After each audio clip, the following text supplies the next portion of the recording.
Hi book friends, this is Kat. Welcome back to my channel.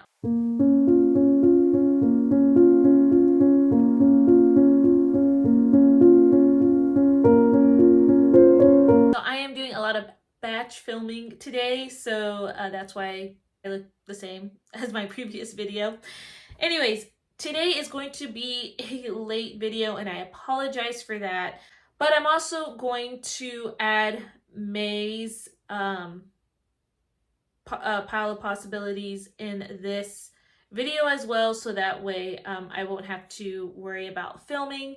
May is the end of the school year for us, and because of the challenge that I'm doing in April mixed with end of the year stuff, I'm not really sure how filming is gonna go. Right now I have a plan, and usually when I have a plan, sometimes I feel like I'm running behind schedule for things. So I'm just going to combine May and April's pile of possibilities for my challenge. So let's go ahead and get started. So like I said, and like you see in the title, this is going to be a pile of possibilities and then mixed with some recommendations. So we're going to start with April, and then we'll go to May. So April, for my biblical fiction challenge, all of these books that I'm going to talk about are just my pile of possibilities that I am looking to read. I actually have not read any books, with the exception of one that fits in the books that you see on the screen. So, and we'll talk about that one book. I did end up DNFing, which did not finish that book. So I will talk about that later. But let's pull up April's biblical books. And so in the Bible, we are reading from the books of wisdom and poetry. So Song of Solomon, Psalms, Proverbs, Ecclesiastes, Lamentations, and Job. So you get to pick any of these 6 books to do towards your devotion, and or pick from any of these books to read a biblical fiction from. Now, with Job, that should be easy, but Song of Solomon, Psalms, Proverbs, Ecclesiastes, and Lamentations, I understand that is very hard. So if you decide to pick up a study over those, that would count for this as well. If you do not want to do a study, or you would want to pick up a fiction book, I will give you some ideas.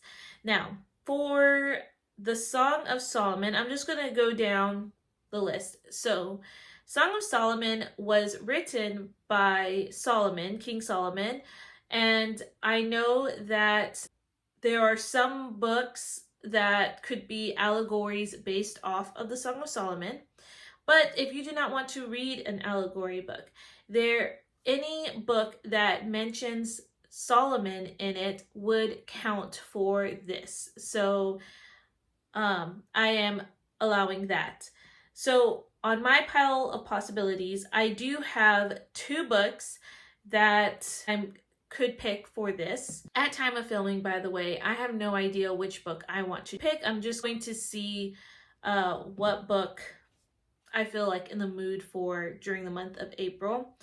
So the first book, though, that is on this possibilities list is called Love's Sacred Song by Misu Andrews, and this is the second book in Treasure of His Love series. And you don't have to read the books in order, I believe, from this, because the first book is a Job retelling. So, editing Kat here. I realized I did not talk about the book that I mentioned earlier, which I did DNF, but that is the first book in the His Treasure series by Misu Andrews, and that is Love Amid the Ashes. This is a Job retelling, and I did read this book years ago, and it was actually my first book ever from Misu Andrews. So this is a Job retelling, but it also talks about Jacob's daughter Dinah. And I remember listening to an audiobook, and it wasn't really my favorite recording. And I just didn't, from what I remember, I guess I didn't like the storyline between Dinah and Jacob personally. But if this does interest you, I know that it is a beloved book. So that can go for the prompt for Job. So, okay, back to Past Cat.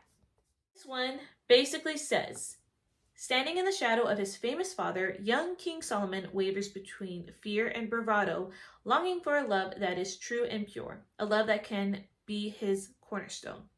A shepherdess in the northern city of Shunem, Ariella has known since she first laid eyes on Solomon that it was her destiny to become his bride.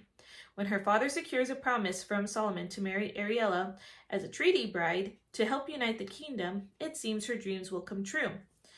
But how can this simple shepherdess live as part of Solomon's harem? Can Solomon set aside his distractions to give himself completely just to one woman?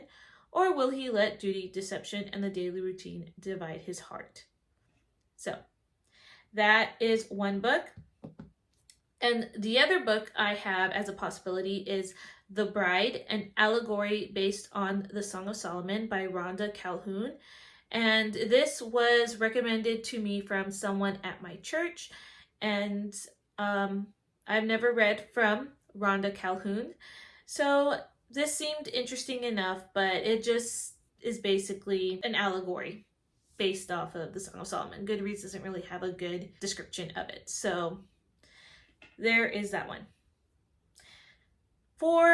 Now we're down to Psalms, and Psalms was mostly written by David, but I know other authors have written some of the Psalms. So if you find a book based off of David or any of the other authors who wrote Psalms, go for it. That should count. One of the books out of my pile of possibilities is Brave by Misu Andrews, and this is book 1 out of King David's Brides series. So this one says, in the tumultuous world of ancient Israel, Ahinoam, a fierce and unconventional Kenite woman, flees her family farm with her dagger-wielding father to join the ragtag band of misfits led by the shepherd-turned-warrior David ben Jesse.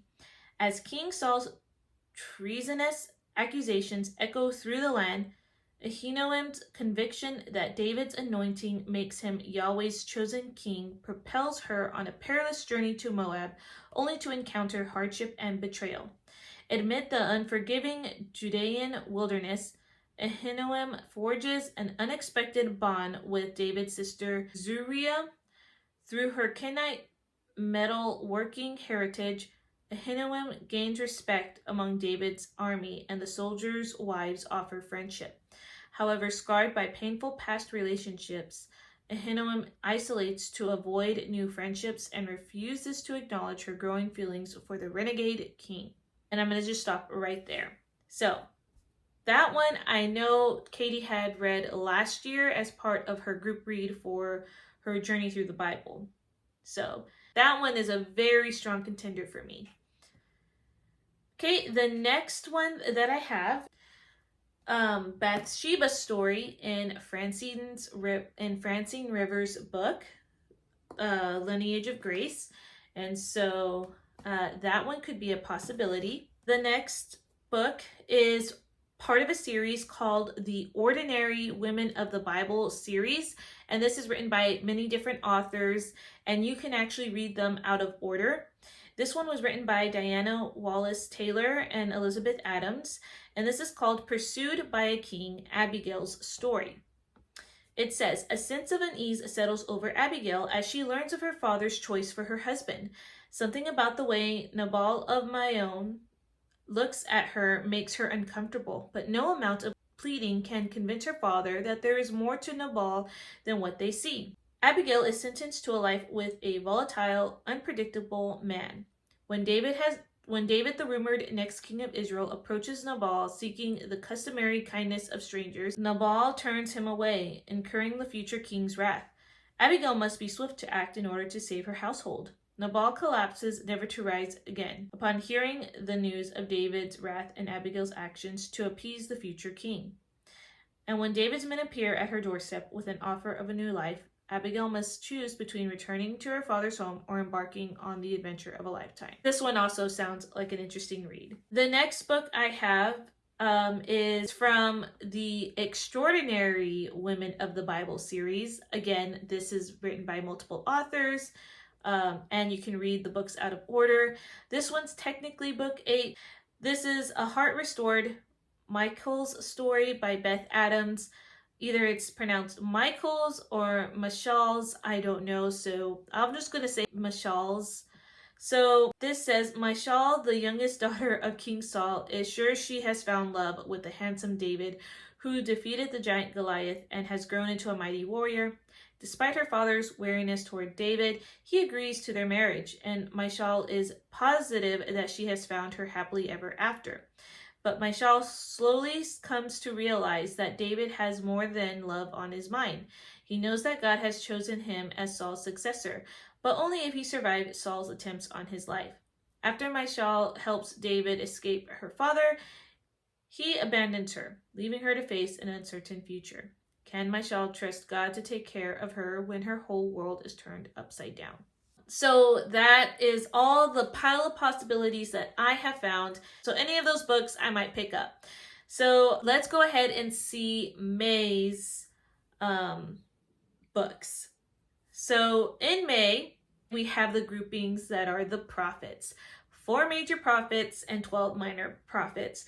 There's a list on a second document with the 12 minor prophets, and I'll try to remember to link that down below. Again, I have no idea what I will be reading, but I do have some books for you, and I'm going to go get those right now.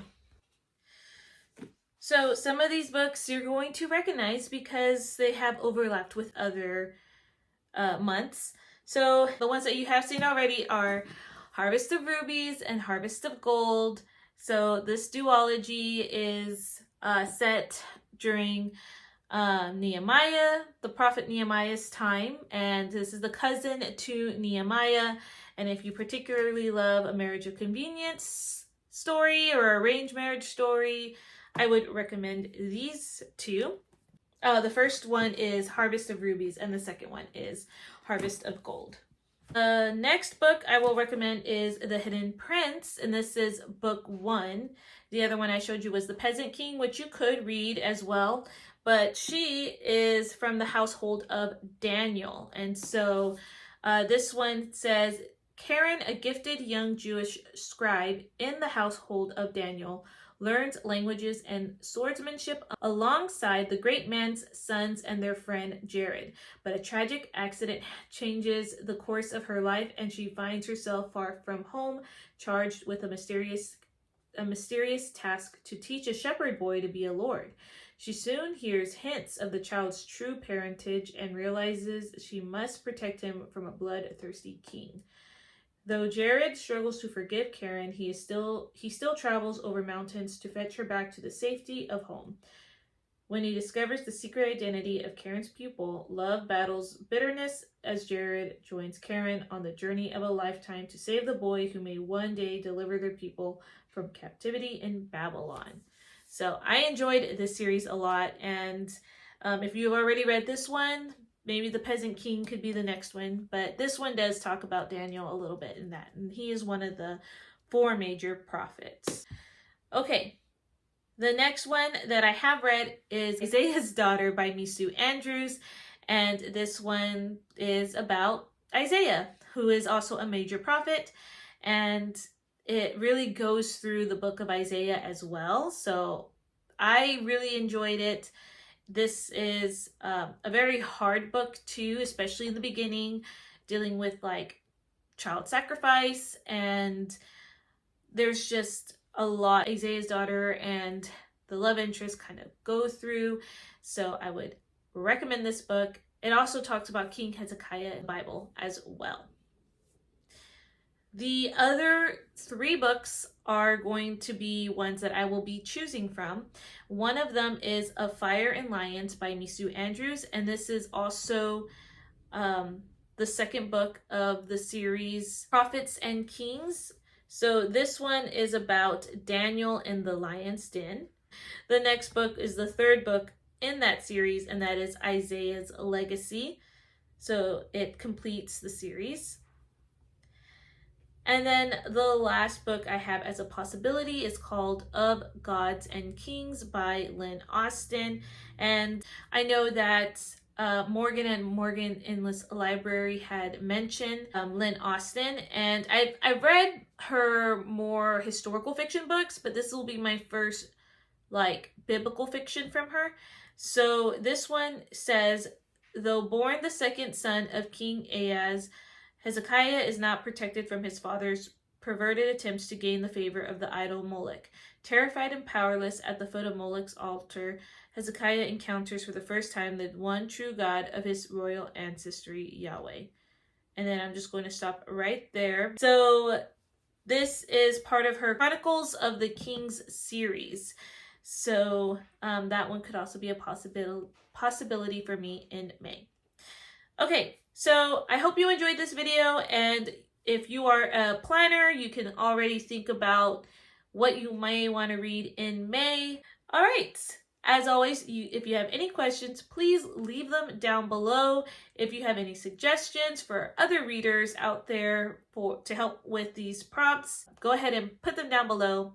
I appreciate all those who are going through this challenge with me this year, and I'm really hoping you guys are having a great time with it. And thank you for those who are sharing with me what they have been reading and sharing with me even some favorites that they do have and finding new authors that they love. All right, so till next time, I will see you guys in another video. Bye.